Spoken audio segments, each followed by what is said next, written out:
That's it. Here we go. Right, okay, so we're now live. I'll just let a few seconds go by.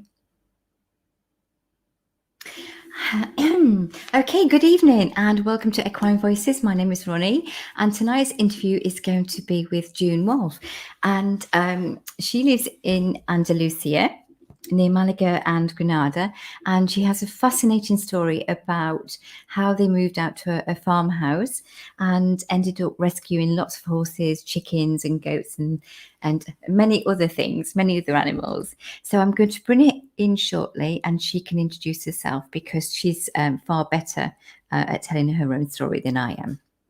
So here we go. So hi June and welcome, and thank you so much for agreeing to be an interview tonight on this live stream. So I'm going to let you go ahead and just introduce yourself and explain your story and how you ended up in beautiful Spain with these gorgeous horses and other animals. So off you go. Okay, well, I'm June.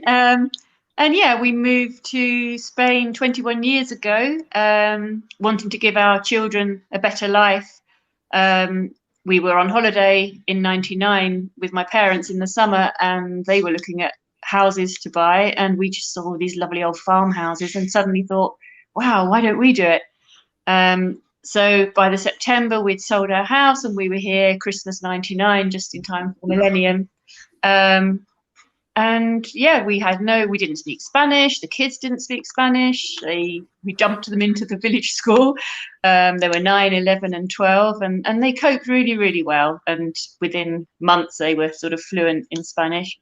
And the first house we looked at was our old farmhouse and we just fell in love with it. It was December, there was a mist down on the mountain and we loved the Highlands of Scotland. So it was just like the Highlands and it had flat land, which is quite unusual in Spain in the mountains. And I can remember my daughter, she was 9, she said, and it's got flat land for horses. And we'd never owned horses before, but I'd wanted to own horses all my life. And we all rode horses in England. And then we were here about a month, and a friend of Clive's mum had rescued a Spanish horse and she couldn't keep it anymore. She was getting quite old and she said, would we have it? So that was our first horse called Polly. And we had lots of old barns and things, but we weren't ready to have a horse really. So we were panicking and laying a concrete floor and sorting the stable out. And then we went to collect her one day and we let the kids have a day off school. It was a special, exciting thing. And we had to hire a man with a horse trailer.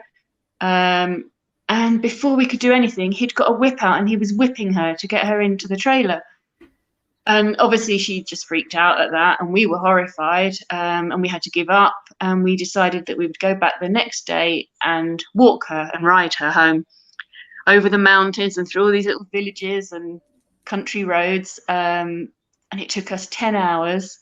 It was about 40 miles over the mountains, and it was just such an adventure. Clive came in the Land Rover and the kids all came, and we had water, and we stopped for a picnic and took it in turns to ride and lead, and we got her home, and it was just, it was an amazing story. I mean, she died a few years ago, sadly, but she was the start of it.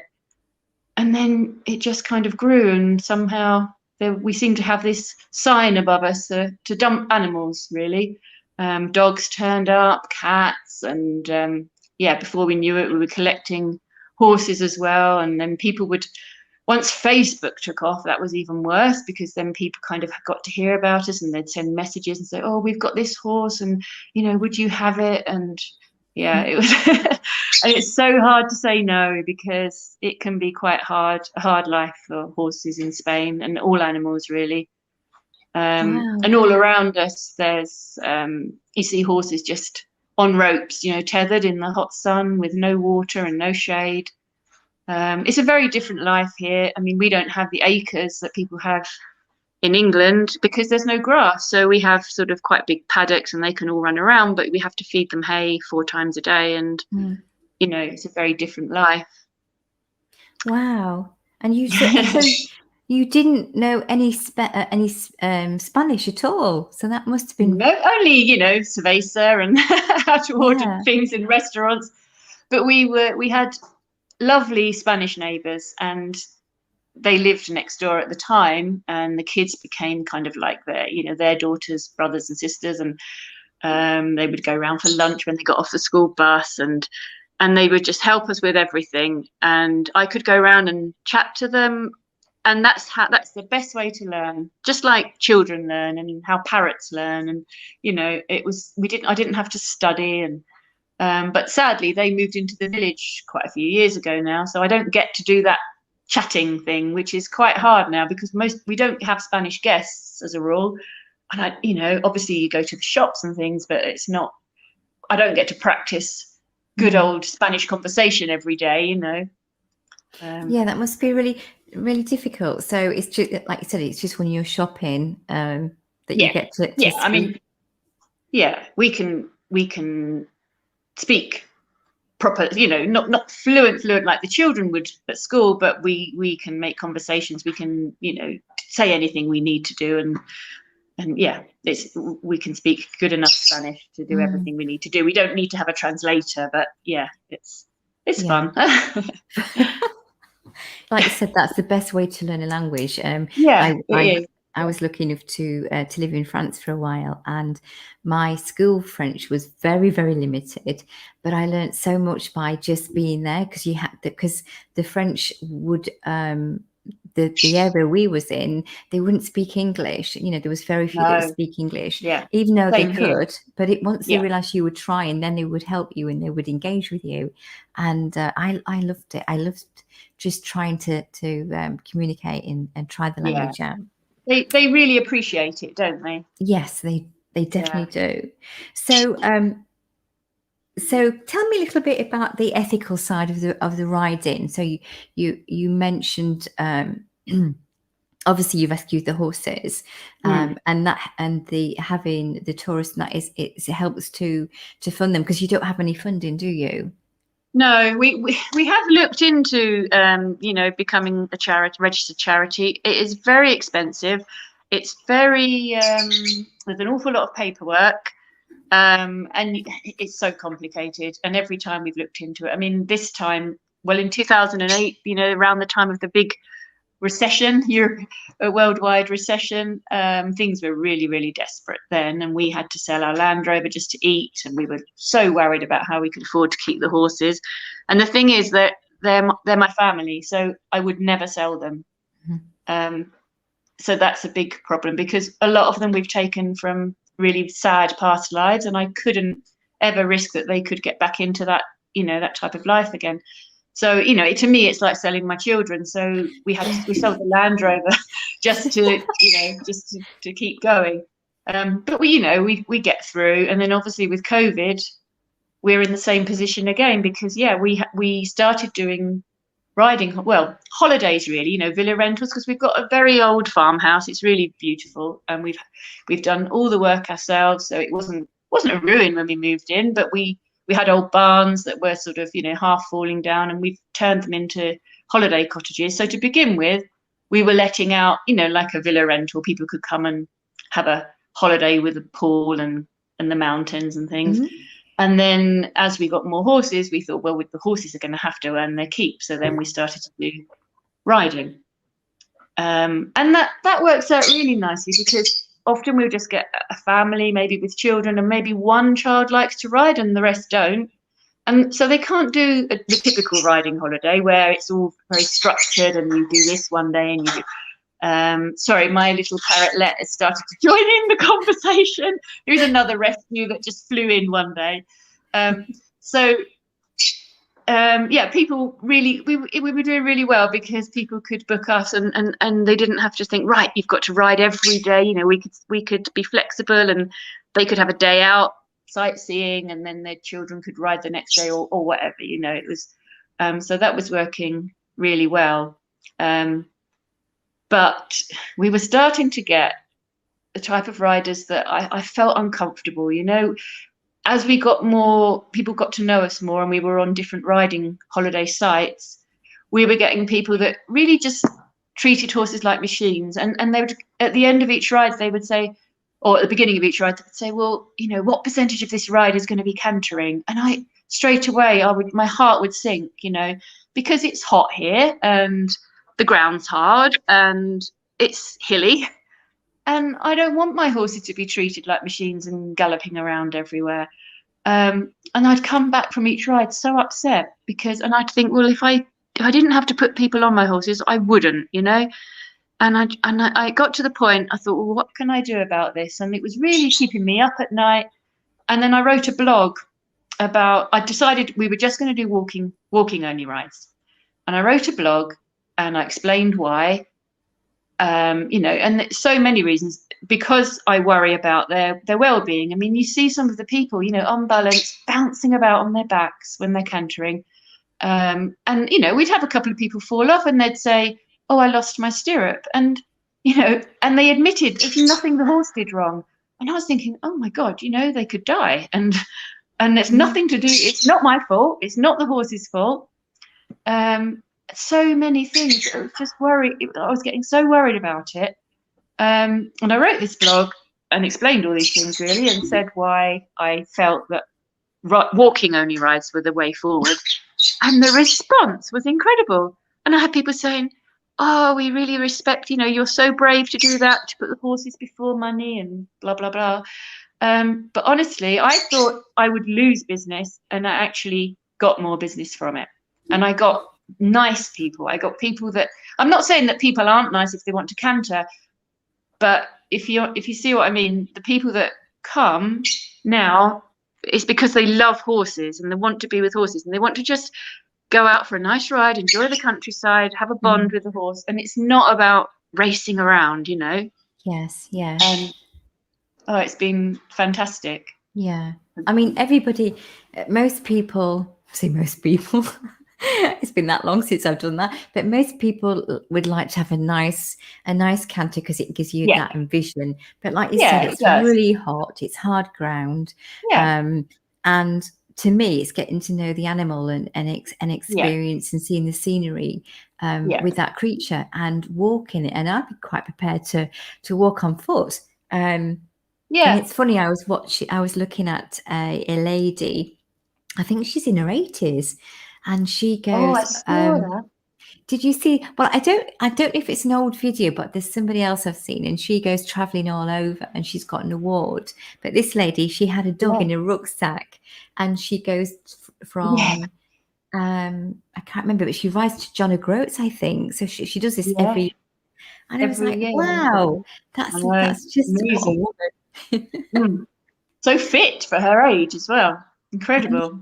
I know, it's just absolutely amazing. So I totally understand that, and like you said, they're your precious family. And it's lovely to canter, and I did used to love cantering, but there was always this, oh right, here we go, you know, is this going to be, because if people don't keep the right order with the horse and let one overtake, and there's so many things to think about, and you know, and you've got to have eyes in the back of your head with clients. You know, it's different when you're just riding your own horse or you're out with friends, but when you've got people that you don't even know, you don't know how they ride, you know, it was stressful. But we had years of doing it and it was lovely and people loved it, and, you know, there wasn't a problem.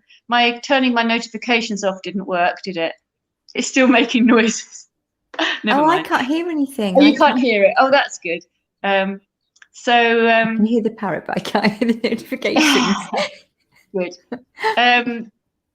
Yeah, the funny thing is now we get a lot of much older riders, which is really lovely, because they've said to me, in fact, the minute I wrote the blog, the next day I had a booking from 2 older women, and they said, oh, we were too nervous to book a riding holiday before because we didn't want to be cantering. We were, you know, because a lot of these formal riding holidays, they can be quite scary sometimes, where, you know, the leader just suddenly puts their arm up in the air and they say, right, off we go.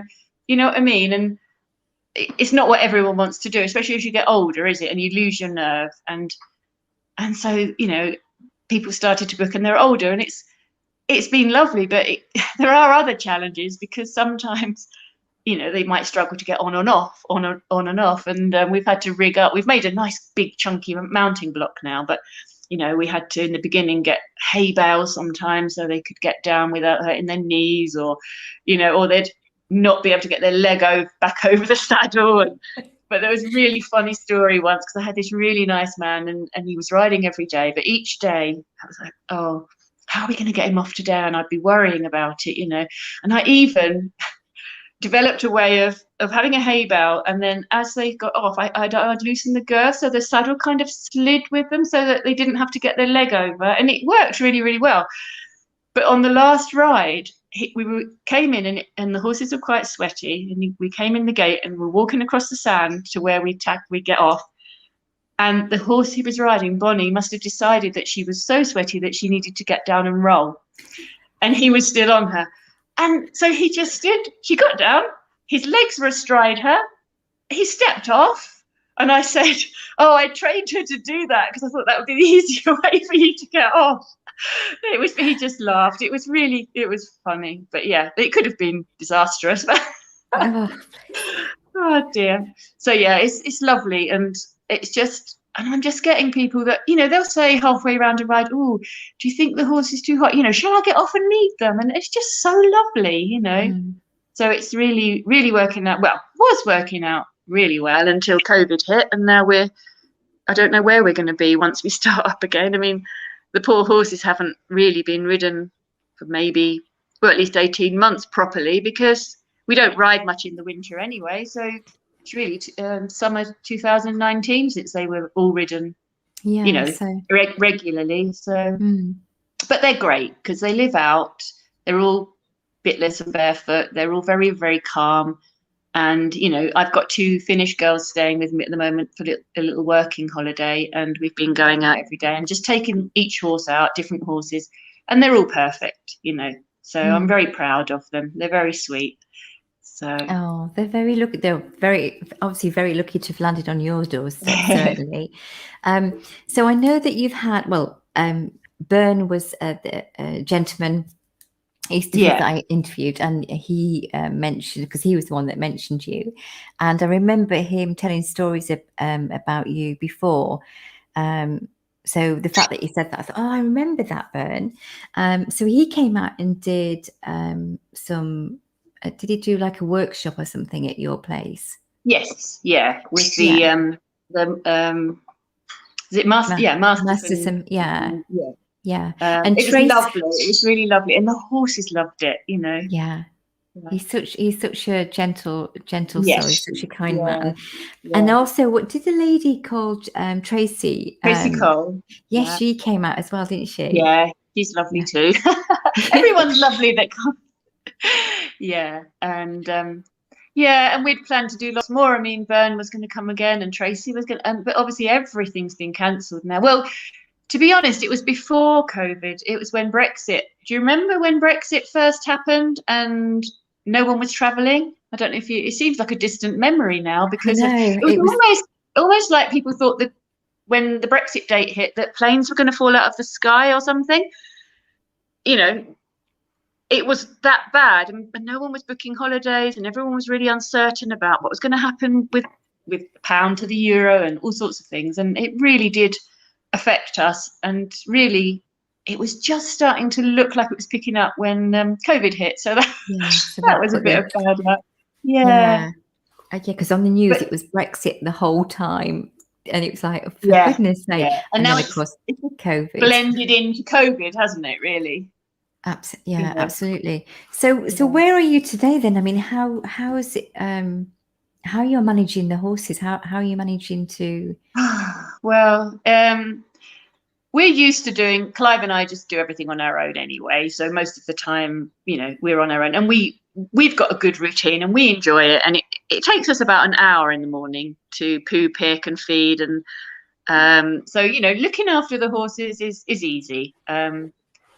But riding is another thing, because I really have to bully Clive to ride with me. He rides, and when he's out, he's fine, and he can ride really well and everything.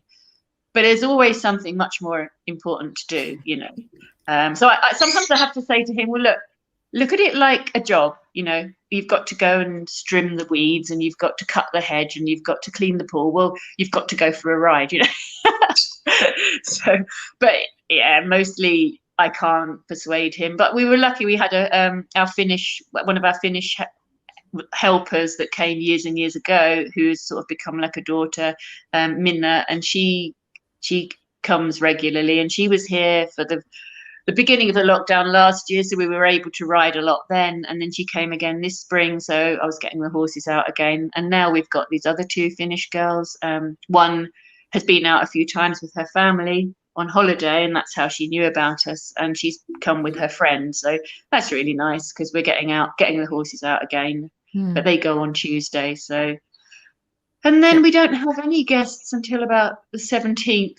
But I mean, a lot of guests come now. The ones that are booked in at the moment are just for a holiday. They're not necessarily going to ride. So there's not too much pressure this year. And the horses are getting older. That's the thing. They're the youngest, apart from one, our last sort of rescue, who came to us with terrible, terrible sweet itch, and her owner sort of just couldn't cure it. And we don't tend to get the mosquitoes here and the problem with sweet itch. So she asked me if I would have her. And when she came, you could hardly see her skin for scabs and bleeding and, no mane, no tail. And now she just looks completely healthy. So, but she's about 11, I think. But the rest are, the youngest are 16. So we're gradually working towards non-ridden, to be honest. I want to do a lot more courses. I'd love to have everyone back, like Bern and Tracy, and if there's anyone else out there who would like to do a course here, I mean, they're great fun because we get lots of lovely like-minded people hopefully come on the course. We feed you and accommodate you, and there's a pool and jacuzzi, and it's just really nice, and we all eat together in the evening, and I cook the food. And so if anyone wants to do a course in their speciality that's to do with horses, I'm always open to different ideas. We've done different, like Tracy does the confidence. We do barefoot trimming courses. We have someone called two lovely women called Sarah Oliver and Jane Cooney who come and show people how to trim horses, which is really nice. But it's always nice to think of other ideas too, because the horses love it because they get lots of attention, and they, if it's equine massage or something, then they're getting some attention. And when Bern came, the horses just loved it. They'd just stand there and fall asleep, and so I'm hoping that's the way that we'll go, and that's how I had started to work towards. I had a lot of courses sort of lined up, but then obviously we had to cancel everything. And then with those at the moment, people can come, they can do the course, but then maybe do a little bit of riding, just casual, nice little go out in the mountain. And then as the horses get too old to be ridden, it can just be maybe take horses out in hand, or, or just the course, But at least hopefully they'll still sort of earn their keep a little bit, because it's the only income we have, as I said, we can't be a charity. We can't. It's too expensive, and it's just not doable. But we had to set up a fundraiser last year, and people have been amazing. So generous.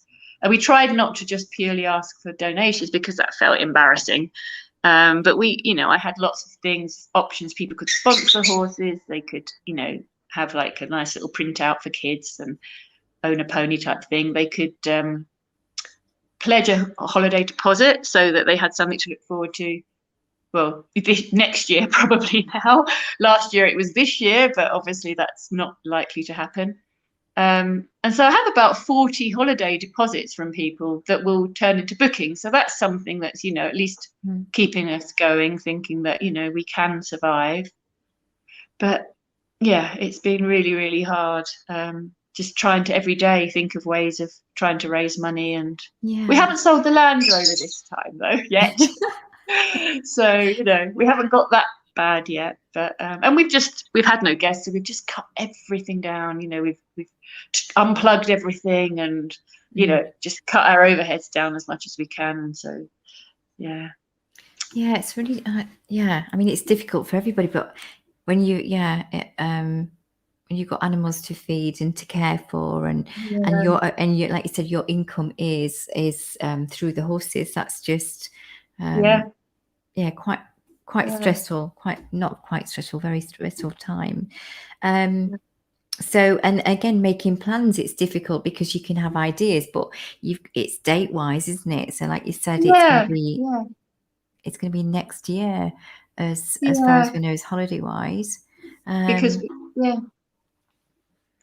because we had postponed agility course. Yeah, we've started to do agility with, I don't know if anyone knows Ellen Cochrane, who is amazing, and she's got her world champion mule and she was coming out. She came as a helper a few years ago, so that's how I got to know her.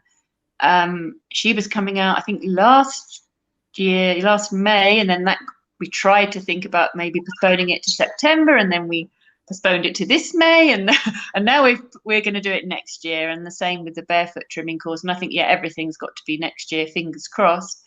But yeah, it's so hard to make plans because I've got bookings for the summer that were people that couldn't come last year, so we've held their holidays over. But now it looks like they can't come again this year. But meanwhile, because I've got those weeks booked, I can't take, if I get maybe someone from Germany that wants to come or someone from France, or I can't take their bookings because the weeks are booked. Of course. You see what I mean? So Yeah. it's so difficult. It's such a difficult situation. And so I'll end up probably very last minute having some availability, but probably won't be able to fill it because everyone will have already booked their holidays by then, you know. And it is really difficult because I don't, people have said to me, well, do you want me to make a decision? Shall I say, right, we're not coming now? And they're still holding on to hope that they can come. And I want them to come. I don't want to say, no, yeah, okay, just cancel so that I can take someone else's booking. Do you see what I mean? Yes. I'm just desperately hoping that the UK government will allow people to come and not have to quarantine. But, it's just looking less and less likely. It keeps changing. I think they were talking about that this morning, that the people that had their injections, that they might not need to. But again, it depends who you're listening to. It's really difficult to know, and they just keep changing their mind. So fingers crossed. We'd almost like to just have a yes or no, black and white, and not this will they, won't they, because it's the most stressful thing. And so many people. Yeah, so many people. I'm sure there are other people in similar boat to you. Oh yeah, that have that. Which is So when you think it's bad, it's always worse for there's always somebody else worse off than you. Yeah, and we live in a beautiful place, and there's lots of things to be very grateful for, and so but you need to eat, June, and so do the horses. So that's important. And people say, well, why don't you take Spanish? But it's so difficult. They do their holidays very differently. They tend to just want to come on a Friday and Saturday night, which then obviously, if we were to get another inquiry, would block either side. And there's an awful problem around at the moment with, especially since the lockdown, where they have these sort of illegal parties. So they'll book for 4 people, but then 20 will turn up. Crikey. So we just can't risk it. We had our fingers burned at Easter with a similar thing happen, and we just can't risk it. So it's not as black and white as people think. I think sometimes people think, oh, well, you're not helping yourself. You could take Spanish, and we've tried and we can't. I mean, nothing against the Spanish. They're lovely people, but it's just a different culture, But yeah, unfortunately, we really have just through social media and all the courses and everything, and a lot of lovely repeat guests. It really has kind of been English guests in the main, which has now put us in a difficult position because we need to get out there to the rest of Europe and try to get some business that way now. And it's not easy. I'm trying to think of something you could do in the meantime to just but you seems like you're already doing it, so like sponsor a horse or we've got a website shop which has loads of different, it's got some virtual things. I mean, you can have a unicorn experience, you can there's lots and lots of things, and we've had a lot of other animals, they just get dumped on us. We've recently had 2 kittens that and a mum that got dumped, and so people have been donating to have them sterilised and things like that. So we've got all these different options. And as I say, you can also just pledge a holiday deposit from €25, and it gives you something to look forward to, but it also helps us to keep going, and also gives us some hope that at some point someone's paid a holiday deposit and they'll turn it into a holiday. Yes. And also, if you pay a deposit, you also can have 10% discount when you do book. So, so we're trying to give something in return. And it's been amazing. And we've had some very kind people too that have made, quite generous donations. And it's quite humbling how kind some people are. Yeah. What about how about having an auction night or something? So a virtual auction night. You could have a theme evening or something. So you could have like, I'm just trying to think, a wine evening and auction something out, and people can donate something. I mean, I'd quite happily donate a communication. You can auction that off. And obviously it's going to be people in the UK that's going to be auctioning for it. Yeah. And Bern could offer a body work. I mean, something like that. Obviously you're going to have to ask Bern. I'm sure he'd love to do that. And Tracy, I mean, would that be something, do you think, that you could? I just have no idea. You have to be careful, because somebody said something like this to me recently. It was another thing, and then when you look into it, it turns out it's quite illegal. Really? So, what to have an auction? A charity auction? Yeah, because we're not a registered charity, you see. So someone was doing like what do they call it? Not bingo. What's the other thing? Where you pick a number, you like a draw. The lottery? Yeah, kind of. Yeah, what did it used to be called? Where you had a load of numbers and you put them in a hat and then you take one out. And anyway, a bit like a lottery. And like a draw, they used to call it, didn't they? Lucky draw. Or... Yeah, and to win something. And it's apparently really totally illegal, so you could get into trouble. So oh my goodness. Yeah, because I know there's I suppose that's a charity. There's a few Facebook groups, and it's charity for helping to relocate animals, dogs, and find them homes. And they have like little auctions, and they sell off. People donate clothing or bags or anything, and people bid for them. But but it is charities. Yeah, and I looked into it, and Facebook's very very strict on it. There's a horse charity in Tenerife, and funnily enough, something came up on their thing today about it, and they are actually a charity, and they said, oh, these Facebook I don't know what not logarithms, what they called, something. They won't allow you to mention the word competition. So even though they're a registered charity and they're trying to do this competition to raise money, they're just getting nowhere because it blocks everything, and it's really strange. Yeah. So I didn't realize. Yeah, I didn't realize that. Oh my goodness! So you can't even you can't even do that. So they were trying to sort of say, oh, does anyone know a way around it? And they're having trouble, and they're an actual registered charity. So yeah, we looked into so many things, but the fundraiser did work out very, very well. The sort of crowdfunder, people get used to those now, I suppose. But then the trouble is, it tends to be the same people donating all the time, and then you feel bad, and you feel like you can't share it anymore because enough's enough. So yeah, but if they wouldn't donate if they didn't want to, and that's no, they wouldn't. No. That's amazing that they do that. And it's incredible. But I think a lot of people, especially if they've been here on holiday, they've met all the animals and they know the problem we have. I mean, we've had so many animals. You can wake up one morning and there'll be a box of puppies at the gate, and it's not fair. We shouldn't have to deal with this, but we do. We have to. Yes, Finn, and you turned up too, didn't you? I get kind of not, like hate messages about Finn, which is horrible, on Facebook sometimes. You're terrible, you shouldn't have a bird in a cage. And I don't want a bird in a cage, but when a little bird flies in and he's an exotic bird and can't live in the wild, wouldn't even know how to fend for itself and would be killed by other birds. What do you do?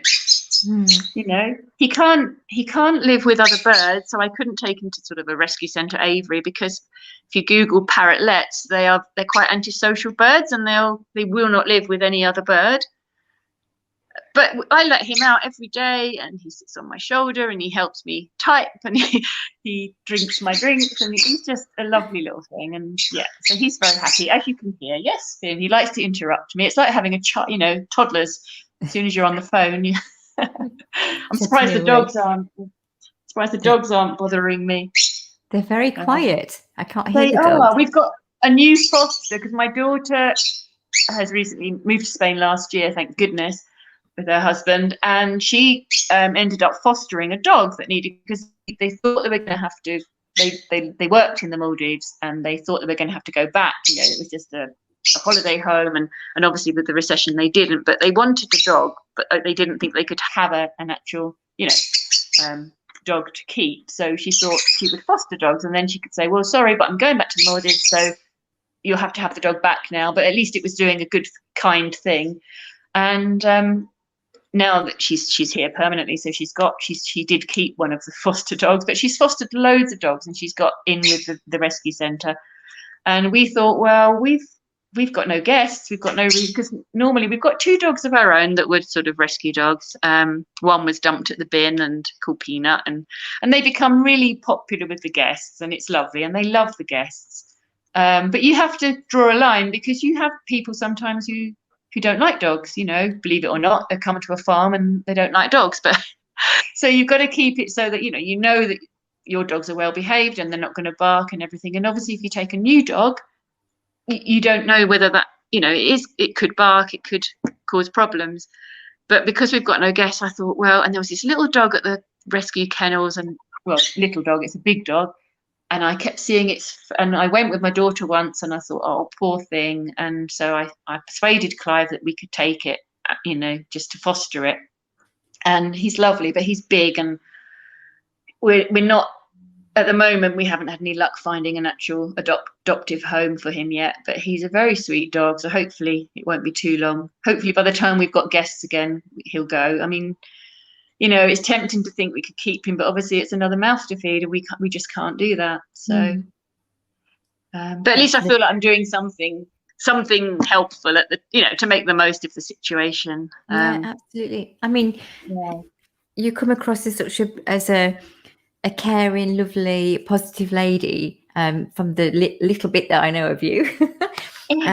So that must carry you, but and you've got the support of your husband. Yeah, and your family. He's very, very long suffering. I don't think he wanted any of. Well, he's a cat man. He loves cats. If cats turn up, then you know, he doesn't say no to a cat. But yeah, I have to do a lot of persuading for any other animal. Yeah, no more horses. No, he's given up now anyway. So no, there will not be any more horses, because we're getting older. We just can't, and it's quite horrifying sometimes to think that we could still be working down there poo picking when we're 80. You know, you just because our horses seem to live a long time. You know, they seem to die. You know, the old ones we've had that have died now, they're well into their sort of late 20s, 30s when they die. So our youngest ones could have quite a while to go yet. So yeah, that's not that I want them to die, but it's quite worrying. Yes, just have to keep fit and healthy. Absolutely. So hopefully next year, fingers crossed, that you can have more people, because they'll be wanting to get out, and your regulars, I'm assuming that they desperately to get away, and like you said, they'll come back and visit. I'm trying to think of other ways that we can get round to get some more funds for you. I've written 2 books. I've got 2 books. You can get them on Amazon. I wrote the first book in the recession in 2008, again to raise money, you know, when we'd had to sell the Land Rover. And so I wrote a book called No Time for a Siesta, which you can find on Amazon. And it was just about moving to Spain and all the animals. So it's sort of like a biography, but talked about a lot of the animals and all the different bits, because we did all the building work ourselves, you know, literally. We've never employed anyone. So we built the pool and we built the stables and we planted all the garden, and it's been a real labour of love. So, you know, it's just the whole story of the kids going to school and all the different things that have happened. And that took it up to about the time that our oldest son got married and the kids sort of left home. And then people said, "Oh, you're going to write another one?" And I said, no, because I didn't feel comfortable with it, because I'm not very good at self-promoting. So I should have been, you know, out there promoting the book, and I just couldn't. So it just sits there on Amazon, and if someone stumbles upon it, they buy it. But I do have paperbacks here, so guests buy the paperbacks a lot, so that's nice when we have guests. So last year, about halfway through the lockdown, I'd started a blog, sort of a lockdown blog. So, and that was really good, because it kept me positive. Because when you take photo evidence throughout the day for your blog, because, you know, on Instagram you can put 10 photos. So that became the thing, that I would do a post on Instagram and it would share to Facebook. And so there was always, I wanted 10 photos. And then it makes you focus on the positives and see the sunrise and see the sunset. And, oh, doesn't that horse look cute? And doesn't that dog look, you know? And so that kept me going. I think it's been a godsend, actually, but it also kept people following me. So I think it was, you know, it was a good thing to do. And it has been, I've got lots of people, because when the lockdown kind of went on and on and on, and then it got to the beginning of this year, and I sort of thought, oh God, am I boring people? And I sort of started to hint that I was maybe should stop it, and people said, oh, don't stop, you know. So that's nice, and so I'm still doing that. But so halfway through last year, I thought, well, I've got all this, you know, I've got all these daily blogs, and I need to go back and carry on as well from where I left my last book off. And I've done another book now, basically, and I've used kind of the lockdown blog, but then I'm reverting back to tell the stories. I'm using it, having like cues from the book to be able to go back and carry on the story from where it left off. So that was really, and that was something enjoyable to do as well. So that's now published on Amazon as well, and that's called Too Much Time for a Siesta, because obviously in the lockdown we had too much time for everything, really. So yeah, if anyone wants to buy them, you can find them on Amazon. I've added the link as well, so they can see your books. Tracy's just popped on. Here she is. Oh, hello, Tracy.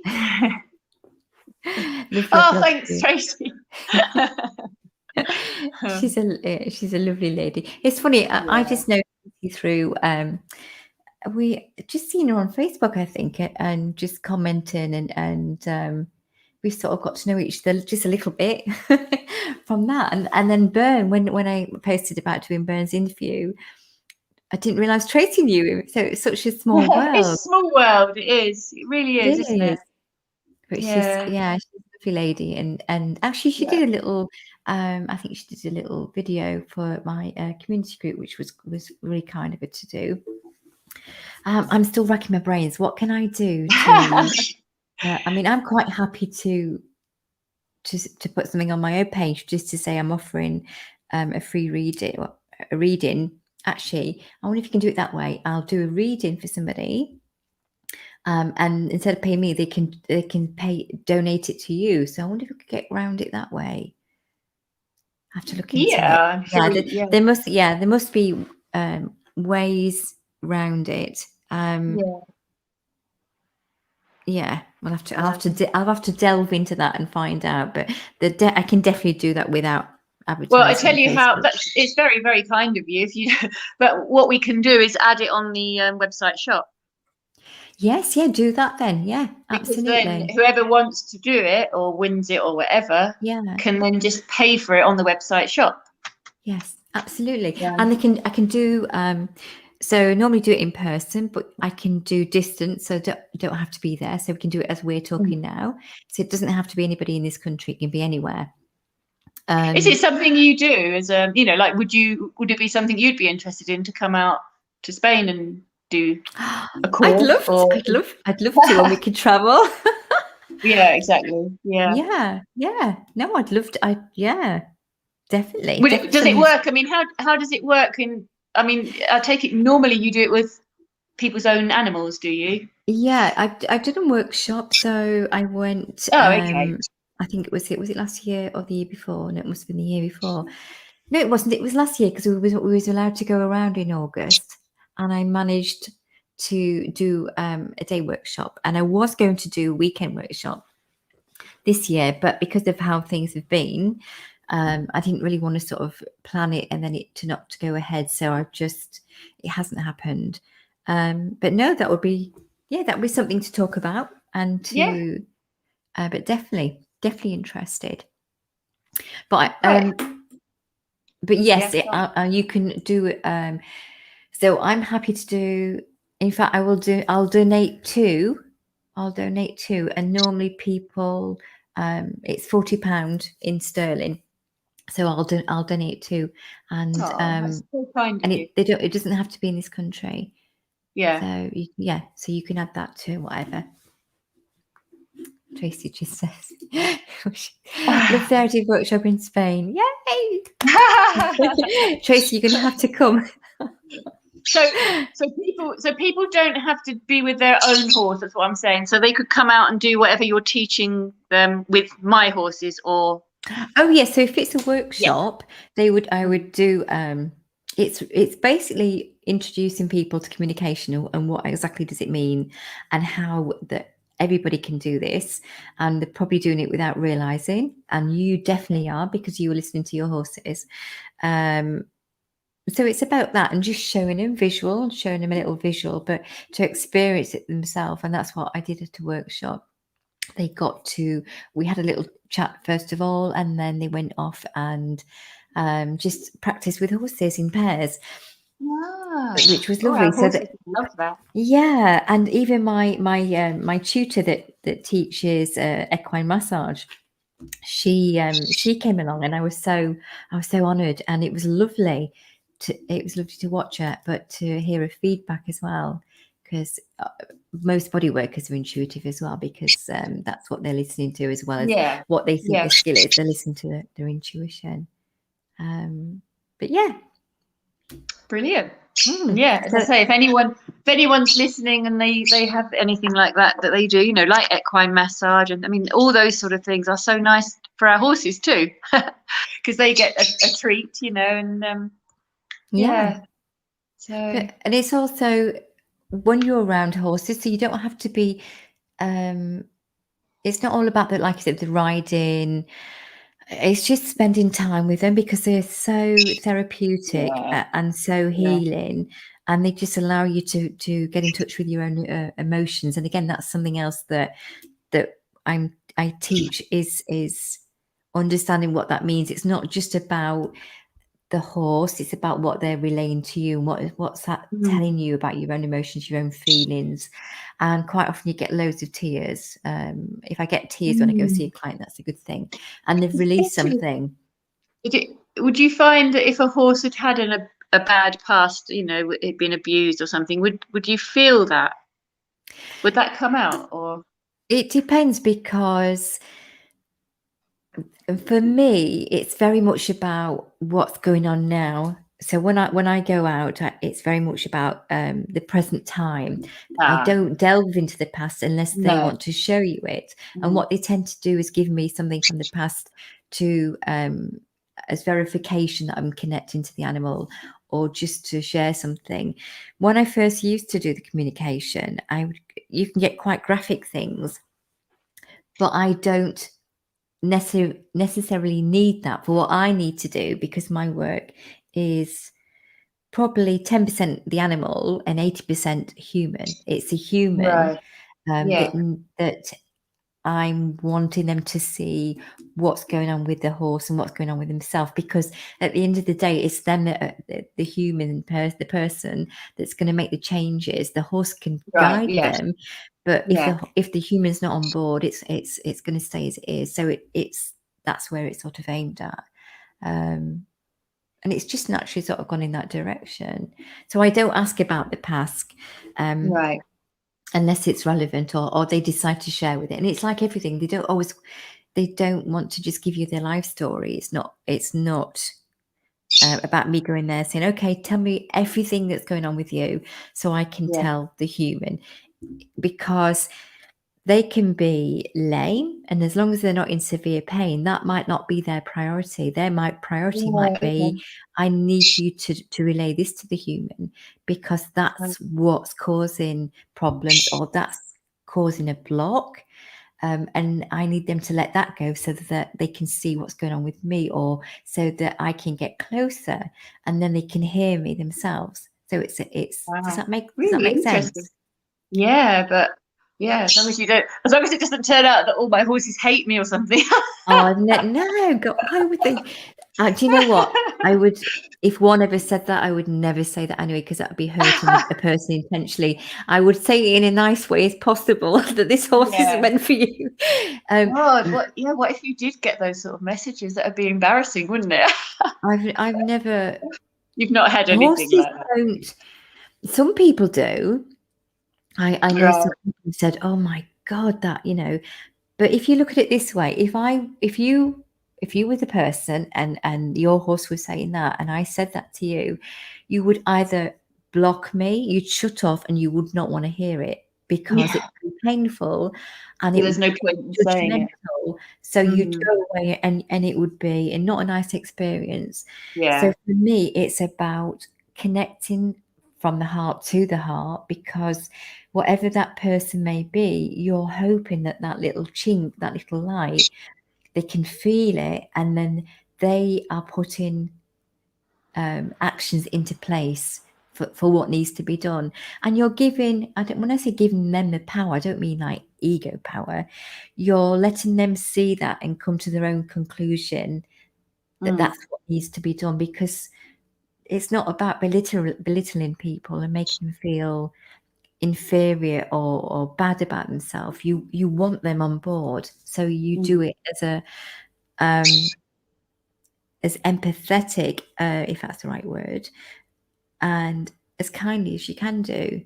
But I have shook somebody once. I think I saw 5 of the horses. This was years ago, and they all had the same thing, and they was all doing a similar thing. And I kept saying, it was something that she was doing in a nice way. And she was like, yeah, but why do they keep doing that? And I'm like, oh my God. So I got older, and I was shaking. I was going, have you listened to me for the last, 5 horses I've just done for you? Did you hear what I said? But I was saying it with like laughing. She was laughing with me. I says, what did I just say to you? And she went, yeah. But I'm not sure. And then I goes, do you know what? I think we'll call it a day. And I was there all day. And then she led her horse out, and the horse did something. And she come running back. She went, I've just got it. I've got what you've said now, because my horse has just done it. And I went, there you go. But it took 5 horses, but she kept thinking, why are they doing that? What she wasn't seeing is, no, it's not what they're doing, it's what you're doing, and each horse is doing the same thing, so it's not the horses. But it was but I said it in a way that was funny, and it would build up a rapport by then anyway. And I that's good. I wouldn't just, and when it's something, when there's 5 doing exactly the same thing, that's kind of, it just proves your point, doesn't it? That makes it easier to kind of tell her. But sometimes if we're the ones, so if somebody was doing it to me, you tend to be a bit tunnel vision, because you've got what you think you're looking for. So somebody can say something to you, but it almost goes past this side, and it's not what you're hearing, because you're focusing on what you think it is. And you almost have to sort of turn them around and say, look at it this way. And it's like, right, okay, yeah, I never thought about it like that. But we're all creatures of habit, and we do things, so you just do things the way you've always done them, and it must be quite hard to hear something, or especially to be told that something you're doing is causing that. But it's great. I mean, that's influencing. I've got 13, so that would be quite interesting for you to. But the very interesting thing would be if there was a difference between the rescues and the ones that were born here. Because I see a very big difference in them, because the ones that were born at ours, you know, we bought a horse and she was pregnant and she had a foal, which was Leo, and he's now 19, and unfortunately his mum died a couple of years ago, but he just loved her so much. He was still suckling milk until he was 4.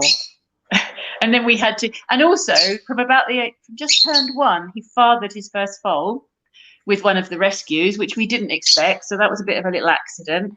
And before we realised, obviously, that he'd done that, he'd fathered 3 more. So from him, we had 4 accidental foals, you know, because the vet kept saying, yeah, I'll geld him in the autumn.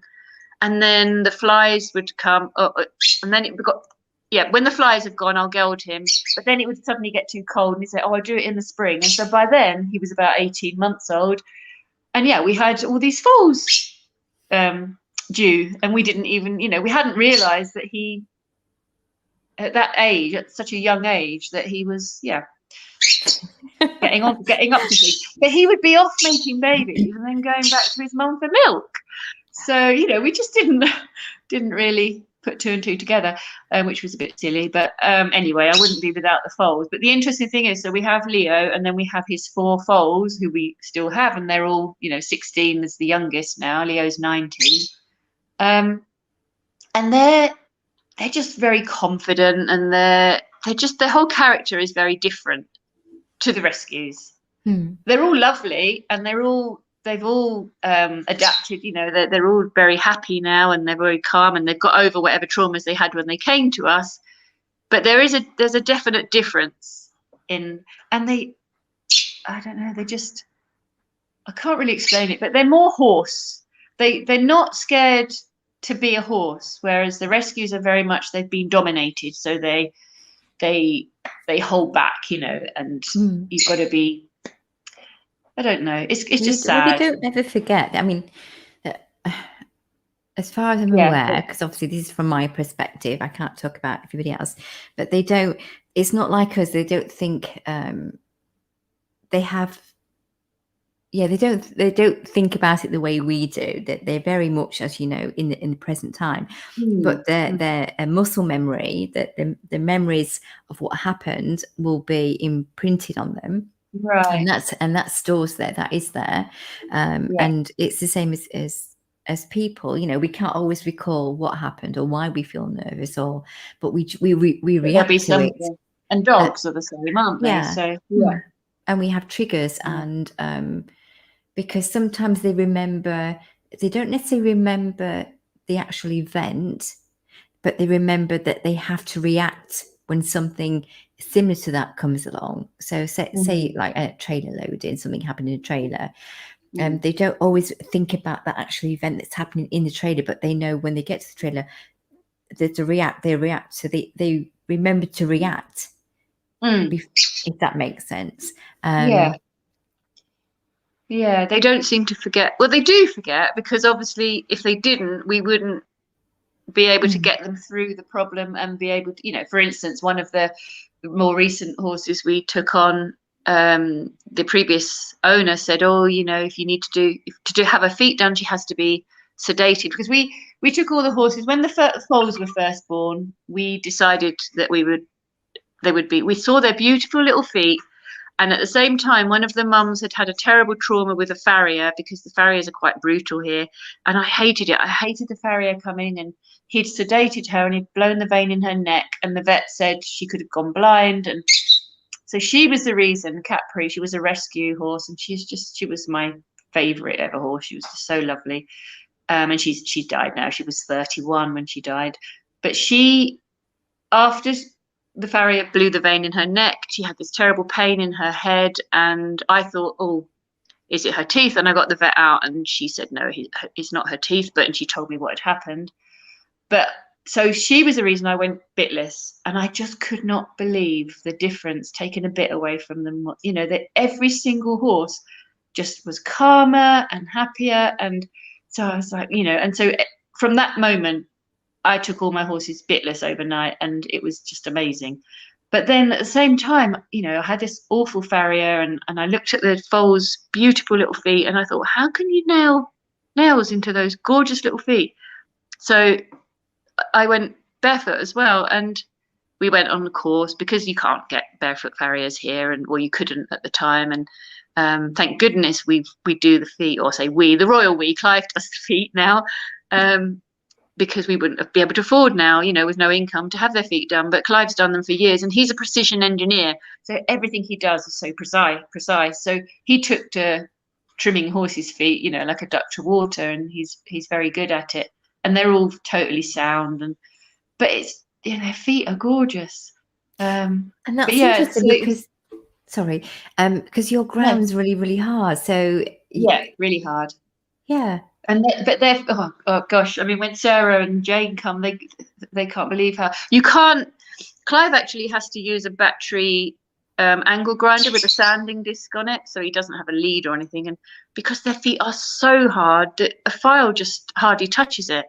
And when he has to trim the frogs, his knife just sometimes just won't cut anything. Some people, especially in Australia, use even a little like a Dremel thing that can go around the frog and stuff, because it's just crazy. They are so hard.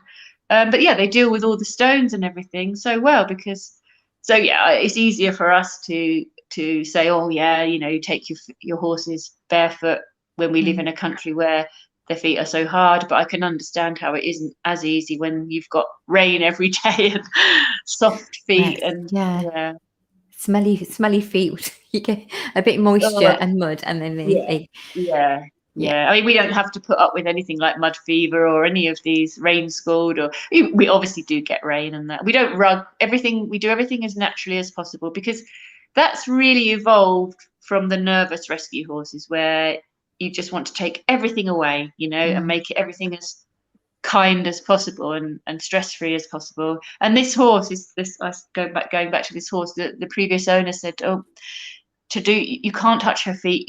She has to be sedated just to do her feet.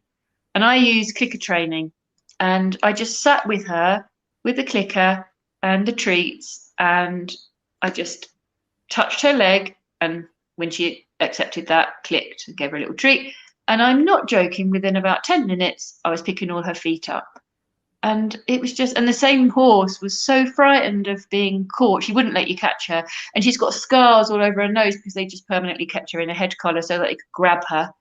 And I made a little tiny paddock with electric fencing so she could walk up and down, but she couldn't run away.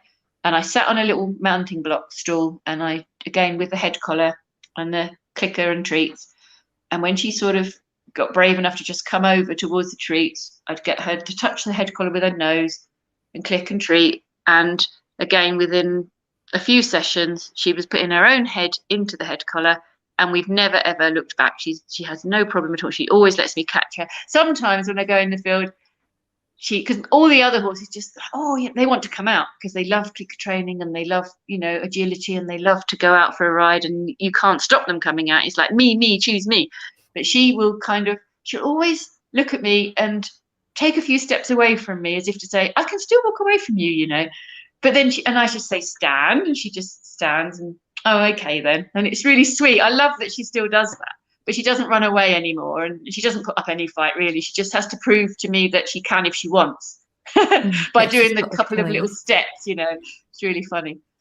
But that's a credit to you doing that. And you're I mean, horses recognize, animals recognize a genuine heart, a genuine desire, and to want to help and be kind. So I think that's what you must exude this without realizing it, because that's what they're picking up on. And the fact that you're positive, the clicker training, if you believe that's going to work, then it's going to work, and that's what they're following. They're following your belief in that, and that's going to work.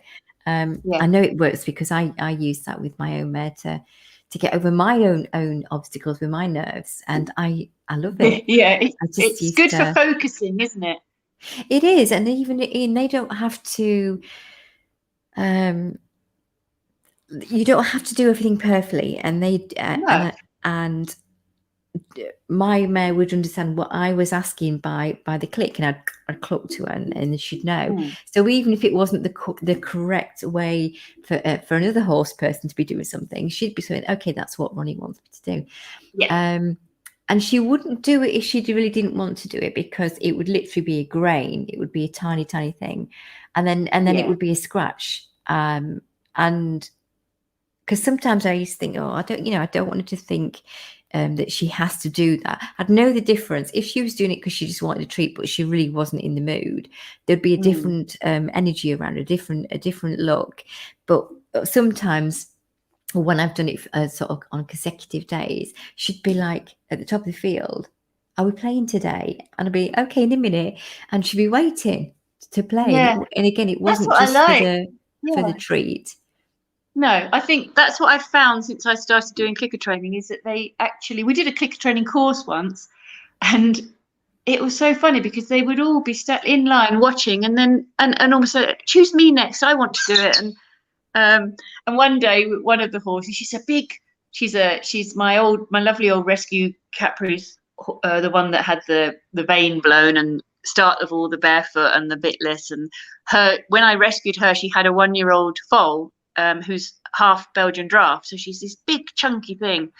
And I'd said to the woman that was doing the course, she said, oh, have you got a horse that you haven't done much in the way of clicker training with, because I want to be able to show people, one that hasn't done anything, and that you can do this with your own horse even if they've never done it. And I said, well, yeah, Bonnie's such a good horse, really. I don't really have any problems. She doesn't have, if you have a horse that won't pick its feet up, you can use the clicker to sort of get it to be better at that and stuff. But she was good at everything. So I said, yeah, we could use Bonnie. Well, she just turned out to be amazing. I mean, she would just stand on the platform. She would, she would just do everything. But she loved touching the cones, and this woman, the woman on the course that was working with her, I'm just plugging my phone in because it's telling me it's running out of battery. It's the last thing we want.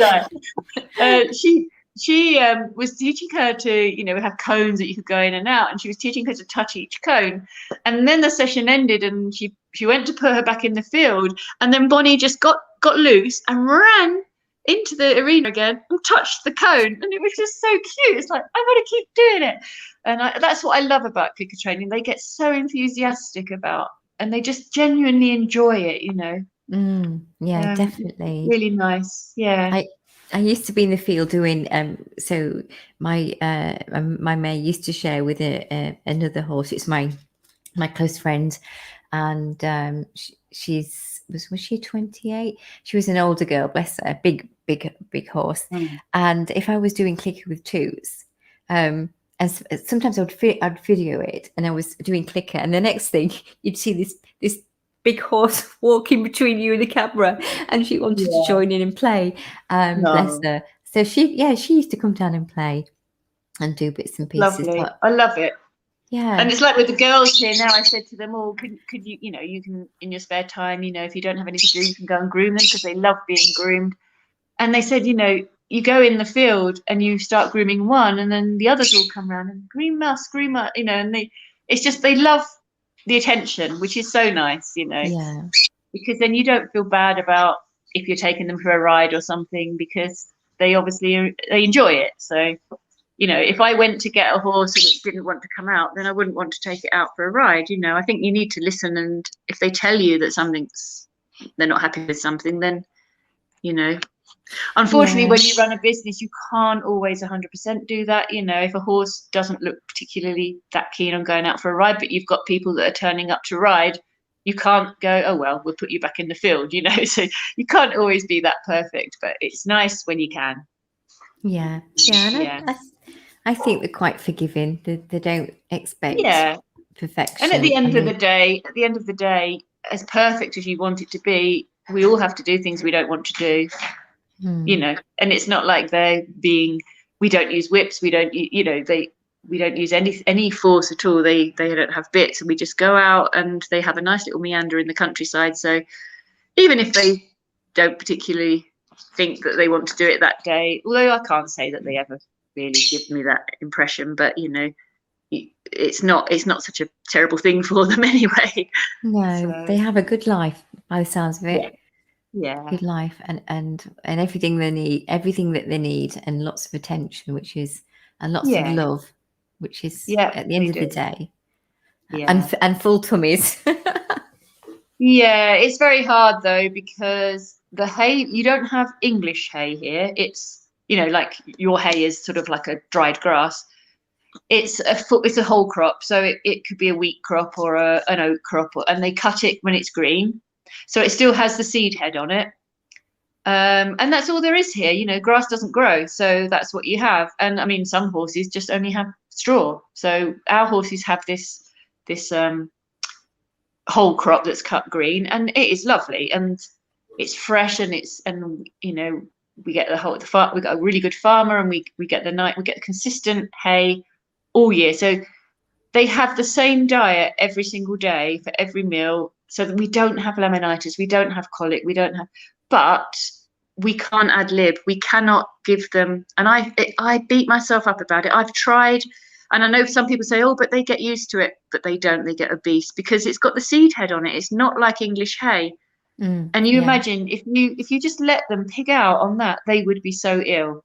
So I feed them 4 times a day, which is more than most horses that are kept like that get, because I can't. But everyone says, oh, if they're standing around for so many hours, they'll get ulcers. I honestly, they never ever get ill. I've had horses for 21 years now. They never get colic. They never, So I've got to stop beating myself up about it, because it's fine. And it's not like they're stood in a stable with hours on end with no food. They're in their fields together. They're grooming each other. They're sleeping. They're playing. So it's not as if they just stood not eating for, do you see what I mean? Yes. So I give them breakfast, and then by the time they may have a couple of hours before where there's not much, there's only little bits of food on the ground, and then they'll get their lunch and so on. So they don't have food all the time permanently there, but there's always something to pick at, and they'll get another meal, but that's the one thing that over the years I've always felt guilty about, because everything you see on any horse group is like, you must ad lib, and we can't. So but there's lots of people that can't do that for various reasons, and you have to do, your horses, and if they're contented and happy, and you can see that. And if the fact that they've not been ill, that if it's not broken, don't fix it. It exactly works. And I've also found with the barefoot, I remember reading about barefoot and the benefits of how it just makes everything work how it should, and they are so much healthier since they've been barefoot as well, which is incredible, because it's just it's everything else that goes with it, how the foot works and how it works as a pulse, to the rest of the body. And it's incredible. So yeah. And you kind of so I was just going to say, because obviously in the UK we're not allowed to trim our own horses, so that's illegal. But but in reality, places like yours in America and Australia, people have to do that, because there's nowhere to do it. They have to. So you have no choice, and so that's fascinating. But until COVID, we were having these barefoot trimming courses sort of once a year, and we would have someone, two very experienced and very popular hoof trimmers in the UK, and very qualified, who would come out and they would say, yeah, the horses look great, so we knew we were doing it right. So that was handy. and hopefully will be handy in the future as well. But so hopefully next year things are going to turn around. What have you got planned in the next few months for what ifs, or is there anything? No, we're just hoping that the bookings that we have for the summer will happen, because a lot of them are from England. I'm hoping that maybe in the autumn things might get better, and then we'll suddenly be really, really busy. But who knows? Fingers crossed. And I suppose just things tend to go. We're open all year round, but things generally do go quieter in the winter anyway, so I don't really sort of think about the winter too much. I'm hoping that the courses, the barefoot trimming and the agility course that we already had cancelled twice, will happen next May. So that's what we're aiming for, and any other courses that we can arrange. So if Tracy's because going, it'll be fine, it'll all be back to normal. it will. Oh God! So by the autumn, I will hopefully be able to sort of try and book some courses in for anyone who wants to run a course here, basically. And what we do sometimes is we back to back the courses, so that, because we usually do a 3-night course, because that's a nice length of time for usually for people that are teaching the course, but also for people to come for a nice short break. But sometimes if people want to come for a week, make the use of their flights, and they can do two, they might be interested in 2 different things. It's quite nice to back them. So the agility and the barefoot course were running one after the other.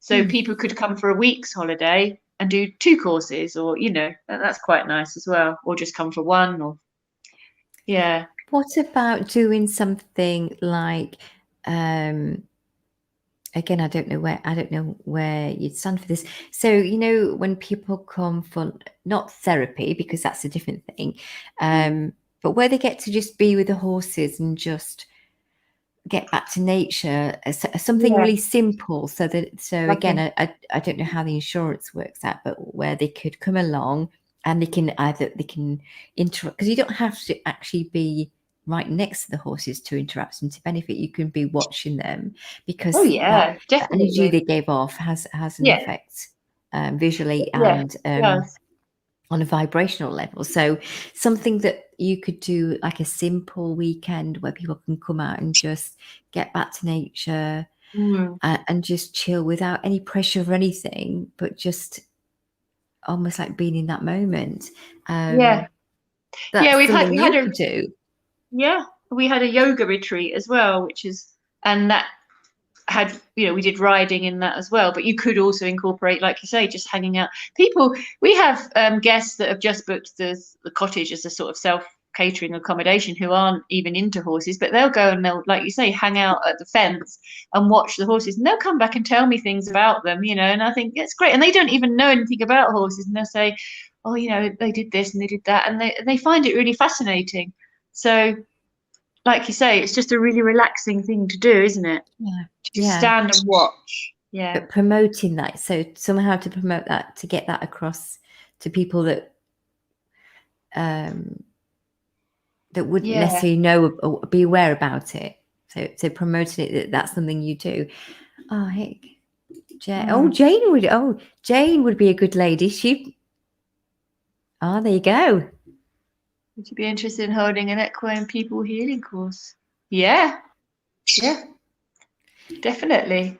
Wow, we've had a few guests over the years who've had maybe autistic children, or I'm not saying that that's to do with healing, but it's just jogged my memory.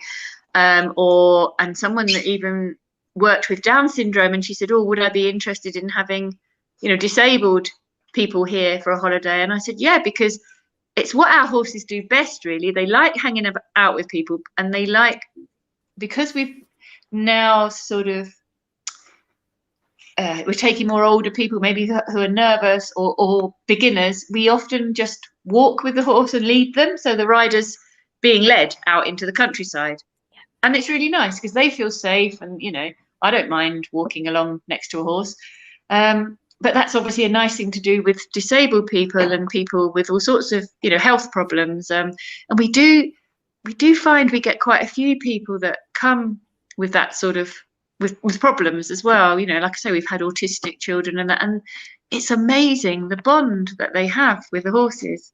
And also, we had one mum, and I've worked with autistic children in England with toddlers before we moved out here. So I know about it, how you interact. And there was this teenage boy, Dutch boy, he was 15, and his mum said, oh, he's autistic and, he wants to ride. And he came down, and I just talked to him normally, why would I not? And got him on the horse, and I explained, because he looked down at the ground all the time, and his mum was very concerned, or that I should know that he does this. And I thought, but yeah, I still need to just treat him as if, you know, he's any other person. And what I did was make a thing of saying, you know, when you're on a horse, you need to look up ahead and you need to look through the horse's ears and look where you're going. And his head came up and he did look, you know, but his mum still seemed concerned that I wasn't treating him differently. Do you know what I mean? Yes, It was very strange, but it was just amazing to me how it brought that out of him. The horse made him different and made him kind of, I'm not saying normal because that's not the right word to use, but do you know what I mean? Yes, yeah. And I just think it's just fantastic the way horses Have you heard of the book? I think it's called About a Boy, about his father. Yeah, that's an amazing book. Yeah. I'd got that years ago, and then I was listening to a podcast. Warwick Schiller was interviewing him, and he was talking about it. But I mean, that's just a brilliant example, and they went all over, and the experiences that they had together. And he said you just treat the same to you. You treat them. You don't wrap them in cotton wool. Yes, they are slightly different, but you don't do it that way. No, I think I can understand that a parent that has had them from birth is wrapping them in cotton wool. Yeah. But I think also it really helps to just almost pretend that you don't know any of that, you know, and just if you think about it, if you go see a horse and you've no idea that they've got a past and they've had trauma and this has happened and they're shy at this and they're shy at that, and you don't know and you're not really that savvy, but you're just big heart and you go to a horse, you can see the horse react differently because the person doesn't have any preconceptions of what the animal's going to be like. And as soon as that idea comes into our head, that energy form is transmitted to the animal, and it's like, oh, what should I be scared of? We have that all the time with riders, because we get a lot of nervous riders now, and they maybe had a horse that's run off with them or something, and of course they're riding bitless, and maybe they haven't ridden bitless before, and so they're in their mind, it's the horse is going to run off. And I said, look, the horses have never run off because they're bitless. Actually, they're easier to stop, you know, but that's a different story. But we might be walking along, and our horses don't get scared of things, really. I mean, you never say never, but you know, you could walk along and then there'd be a great big tractor or something, and I can feel the person stop breathing because they think my horse would be off across the field, and I just say to them, keep breathing. And they've got, we have loose reins, and I sort of say to them, look, you know, don't touch your reins, because if you shorten your reins, the horse is thinking, what have I got to be scared of, you know? And anyway, we get past the thing, and they're like, oh, but that was amazing, my horse would have been off across the field. And I say, well, if you've got, you know, a bit and tight reins, and then you get scared and then you turn your reins even more, the horse is going to be thinking, well, oh my God, you know.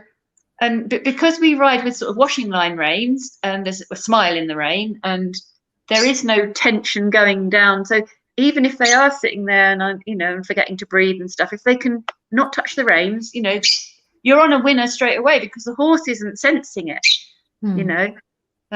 So yeah, it's really interesting. Brilliant. Anyway, I'm well aware of the time. I'm just thinking it's 9:20 here, and it's 10:20 where you are. So it's past my bedtime. I know, but I've really enjoyed listening to your stories tonight, your a little bit of your life, and I feel that we've just scratched the surface. And I definitely like to donate to readings. That's very kind. And if I can think of any other way, or if anyone has any ideas. Yes. Yeah. Yes. But anyway, we've got to survive because we have to for the animals. So we'll survive. Yeah. Somehow. And when you said it, you know, not going anywhere because the family, it's like selling you children. I'm like, it so is. I mean, you go without yourself so that they have. Yeah. Not that you should do, but. There's been a few riding places here in Spain that have started selling their horses. But to be honest, I mean, I'm not condemning them, but they they were more business-like in the first place. You know, ours was never a business. It was our pets first. It was our, and then it had to become a business to fund them. So I'm not condemning people that do sell their horses, but all I'm saying is I can't even consider it. You know, it's not an option for us. And anyway, who would want them? They're half of them are battle-scarred rescues, you know, and most of them are, you know, they're all sort of minimum 16, and they've never had a bit in their mouth or anything. So what, you know, who's going to want them anyway? Oh, I couldn't even imagine, you know, the ones that were born here, how on earth would they ever adapt to a different home? You know, they live with their dad still and their brothers and sisters, and you know, how could I do that? I just with couldn't do that. family. Yeah, so Amazing. Amazing. Okay, so June, I'm going to pop you out and then I can have a little quick chat before you go. So I'm just going to say goodbye. Thank you again for agreeing to come on tonight. No problem. Hope I haven't bored everyone. No, goodness not. No. There's I dear. just feel that we scratched the surface, and Well, obviously I managed to talk anyway. I know, and I didn't really know you, so I'm just letting you just chat away. But yeah, you were a natural. Oh, well, Thank you for inviting me on. It's lovely You're to talk to you. welcome. Thank you. I'm just going to pop you out there. Okay, bye. I'll see you in a minute. So thank you very much, very much to June. That was lovely. I hope you enjoyed that. And there's links to her webpage and Amazon to the books that she was talking about earlier. And I will post any more info that we get out if she's got any workshops that are coming up or anything planned, which is probably going to be for next year because obviously things are still up in the air a little bit. But thank you for tuning in. Thank you for listening.